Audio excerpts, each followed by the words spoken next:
शांताकारं भुजंगशयनं पद्मनाभं सुरेशं विश्वाधारं गगनसदृशं मेघवर्णं शुभांगं लक्ष्मीकान्तं कमलनयनं योगिभिर्ध्यानगम्यं वंदे विष्णु भवभयहरं सर्वलोकैकनाथं। मंगलम भगवान विष्णु मंगलम गरुड़ध्वज मंगलम पुंडरीकाक्ष मंगलाय तनोहरि। ओम नमो भगवते वासुदेवाय। आज का दिन आप सभी के लिए मंगलमय हो। आइए सुनते हैं फागुन मास कथा का 9वां अध्याय। श्री मैत्रेय जी कहते हैं, विदुर जी, ध्रुव ने प्रजापति शिशुमार की पुत्री भ्रमी के साथ विवाह किया। उससे उनके कल्प और वस्त्र नाम के 2 पुत्र हुए। महाबली ध्रुव की दूसरी स्त्री वायु पुत्री इला थी। उससे उनके वत्कल नाम के एक पुत्र और एक कन्या रत्न का जन्म हुआ। उत्तम का अभी विवाह नहीं हुआ था कि एक दिन शिकार खेलते समय उसे हिमालय पर्वत पर एक बलवान यक्ष ने मार डाला। उसके साथ उसकी माता भी परलोक सिधार गई। ध्रुव ने जब भाई के मारे जाने का समाचार सुना तो वे क्रोध, शोक और उद्वेग से भरकर एक विजयप्रद रथ पर सवार हो यक्षों के देश में जा पहुंचे। उन्होंने उत्तर दिशा में जाकर हिमालय की घाटी में यक्षों से भरी हुई अलकापुरी देखी। उसमें अनेकों भूत, प्रेत, पिशाच आदि रुद्रानुचर रहे थे। विदुर जी, वहां पहुंचकर महाबाहु ध्रुव ने अपना शंख बजाया तथा संपूर्ण आकाश और दिशाओं को गुंजा दिया। उस शंख ध्वनि से यक्ष पत्नियां बहुत ही डर गई। उनकी आंखें भय से कातर हो उठी। वीरवर विदुर जी, महाबलवान यक्ष वीरों को वह शंख नाद सहन न हुआ, इसलिए वे तरह तरह के अस्त्र शस्त्र लेकर नगर के बाहर निकल आए और ध्रुव पर टूट पड़े। महारथी ध्रुव प्रचंड धनुर्धर थे। उन्होंने एक ही साथ उनमें से प्रत्येक को 3-3 बाण मारे। उन सभी ने जब अपने अपने मस्तकों में 3-3 बाण लगे देखे तब उन्हें यह विश्वास हो गया कि हमारी हार अवश्य होगी। वे ध्रुव जी के इस अद्भुत पराक्रम की प्रशंसा करने लगे। फिर जैसे सर्प किसी के पैरों का आघात नहीं सहते, उसी प्रकार ध्रुव के इस पराक्रम को न सहकर उन्होंने भी उनके बाणों के जवाब में एक ही साथ उनसे दुगने 6-6 बाण छोड़े। यक्षों की संख्या 13 अयुत थे।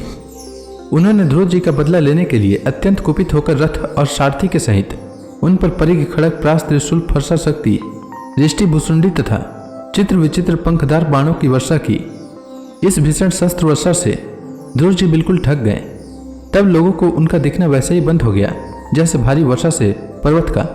उस समय जो सिद्धगण आकाश में स्थित होकर यह दृश्य देख रहे थे, वे सब हाय हाय करके कहने लगे, आज यक्ष सेना रूप समुद्र में डूबकर यह मानव सूर्य अस्त हो गया। यक्ष लोग अपनी विजय की घोषणा करते हुए युद्ध क्षेत्र में सिंह की तरह गरजने लगे। इसी बीच में ध्रुव का रथ एकाएक वैसे ही प्रकट हो गया जैसे कूरे में से सूर्य भगवान निकल आते हैं। ध्रुव जी ने अपने दिव्य धनुष की टंकार करके शत्रुओं के दिल दहला दिए और फिर प्रचंड बाणों की वर्षा करके उनके अस्त्र शस्त्रों को इस प्रकार छिन्न भिन्न कर दिया जैसे आंधी बादलों को तितर बितर कर देती है। उनके धनुष से छूटे हुए तीखे तीर यक्ष राक्षसों के कवचों को भेद कर इस प्रकार उनके शरीरों में घुस गए जैसे इंद्र के छोड़े हुए वज्र पर्वतों में प्रवेश कर गए थे। विदुर जी, महाराज ध्रुव के बाणों से कटे हुए यक्षों के सुंदर कुंडल मंडित मस्तकों से, सुनहरी ताल वृक्ष के समान जांघों से, वलय विभूषित बाहुओं से, आर भुजबंद मुकुट और बहुमूल्य पगड़ियों से पटी हुई वह वीरों के मन को लुभाने वाली समर भूमि बड़ी शोभा पा रही थी। जो यक्ष किसी प्रकार जीवित बचे, वे क्षत्रिय प्रवर ध्रुव जी के बाणों से प्रायः अंग अंग छिन्न भिन्न हो जाने के कारण युद्ध क्रीड़ा में सिंह से प्राप्त हुए गजराज के समान मैदान छोड़कर भाग गए। नरश्रेष्ठ ध्रुव जी ने देखा कि उस विस्तृत रणभूमि में अब एक भी शत्रु अस्त्र शस्त्र लिए उनके सामने नहीं है, तो उनकी इच्छा अलकापुरी देखने की हुई, किंतु वे पुरी के भीतर नहीं गए। ये मायावी क्या करना चाहते हैं, इस बात का मनुष्य को पता नहीं लग सकता। सारथी से इस प्रकार कहकर वे उस विचित्र रथ में बैठे रहे तथा शत्रु के नवीन आक्रमण की आशंका से सावधान हो गए। इतने में ही उन्हें समुद्र की गर्जना के समान आंधी का भीषण शब्द सुनाई दिया तथा दिशाओं में उठती हुई धूल भी दिखाई दी। एक क्षण में ही सारा आकाश मेघमाला से घिर गया। सब और भयंकर गड़गड़ाहट के साथ बिजली चमकने लगी। निष्पाप विदुर जी, फिर आकाश में एक पर्वत दिखाई दिया और सभी दिशाओं में पत्थरों की वर्षा के साथ गदा, परिघ, तलवार और मुसल गिरने लगे। उन्होंने देखा कि बहुत से सर्प वज्र की तरफ फुफकार मारते रोषपूर्ण नेत्रों से आग की चिंगारियां उगलते आ रहे हैं। झुंड के झुंड मतवाले हाथी, सिंह और बाघ भी दौड़े चले आ रहे हैं। प्रलय काल के समान भयंकर समुद्र अपनी उताल तरंगों से पृथ्वी को सब ओर से डुबाता हुआ बड़ी भीषण गर्जना के साथ उनकी ओर बढ़ रहा है। क्रूर स्वभाव असुरों ने अपनी आसुरी माया से ऐसे ही बहुत से कौतुक दिखलाए जिनसे कायरों के मन कांप सकते थे। ध्रुव जी पर असुरों ने अपनी दुस्तर माया फैलाई है, यह सुनकर वहां कुछ मुनियों ने आकर उनके लिए मंगल कामना की।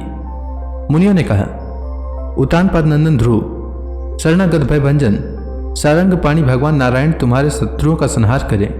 भगवान का तो नाम ही ऐसा है जिनके सुनने और कीर्तन करने मात्र से मनुष्य दुस्तर मृत्यु के मुख से अनायास ही बच जाता है। श्री मैत्रेय जी कहते हैं, विदुर जी, ऋषियों का ऐसा कथन सुनकर महाराज ध्रुव ने आचमन कर श्री नारायण के बनाए हुए नारायणास्त्र को अपने धनुष पर चढ़ाया। उस बाण के चढ़ाते ही यक्षों द्वारा रची हुई नाना प्रकार की माया उसी क्षण नष्ट हो गई।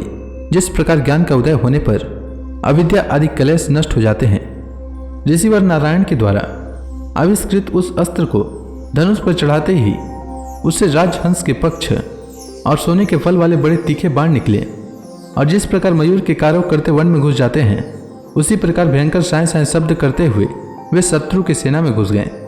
उन तीखी धार वाले बाणों ने शत्रुओं को बेचैन कर दिया। तब उस रणांगन में अनेकों यक्षों ने अत्यंत कुपित होकर अपने अस्त्र शस्त्र संभाले और जिस प्रकार गरुड़ के छेदने से बड़े बड़े सर्प फन उठाकर उनकी ओर दौड़ते हैं, उसी प्रकार वे इधर उधर ध्रुव जी पर टूट पड़े। उन्हें सामने आते देख ध्रुव जी ने अपने बाणों द्वारा उनकी भुजाएं, जांघें, कंधे और उदर आदि अंग प्रत्यंगों को छिन्न भिन्न कर उन्हें उन सर्वश्रेष्ठ लोक में भेज दिया जिसमें उधर रहता मुनिगण सूर्यमंडल का भेदन करके जाते हैं। अब उनके पितामह स्वयंभू मनु ने देखा कि विचित्र रथ पर चढ़े हुए ध्रुव अनेकों निरपराध यक्षों को मार रहे हैं, तो उन्हें उन पर बहुत दया आई। वे बहुत से ऋषियों को साथ लेकर वहां आए और अपने पौत्र ध्रुव को समझाने लगे। तो इसी के साथ यह अध्याय समाप्त हुआ। इसके आगे मनु जी ने ध्रुव जी से क्या कहा वह मैं कल के अध्याय में सुनाऊंगा।